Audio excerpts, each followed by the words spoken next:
حصل عكس دعواتي كلها، مع العلم اني كنت بشوف كذا رؤية فيها خير للامر اللي انا دعيت بيه وتصدقت عشانه. هل ده معناه ان الامر ده مش ليا؟ ممكن يا حسن. مع اني مع اني تلقائي مكملة، مكتوب حسن مكملة ماشي، او ايا كان، مكملة في دعواتي في الصلاة بالامر اللي بتمناه. هل كده اكون بعمل اثم واني مش راضية؟ يبقى مش حسن بقى اكيد. يبقى مش راضية كده بحكم ربنا، ولا اكمل في دعائي؟ كملي في دعائك بالخير. اللهم اقدر لي الخير حيث كان.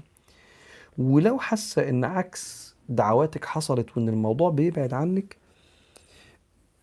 في جزء من الموضوع في تفويض العلم لله. احنا في دعاء الاستخارة بنقول فإنك تقدر ولا أقدر وتعلم ولا أعلم وأنت علام الغيوب اللي أنا معرفهاش. لو اتفتح الغيب ولقيت نفسي بقول يا رب اشتغل الشغلانة دي، والشغلانة دي كان فيها أذايا دنيا وآخرة، فربنا كشف لي الغيب.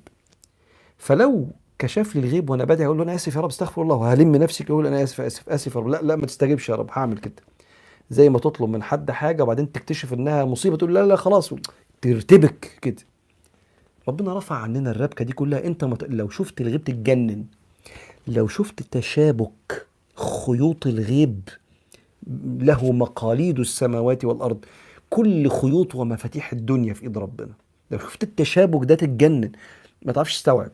فربنا رفع ده كله عنا وقال لك ثق فيا هديك المناسب.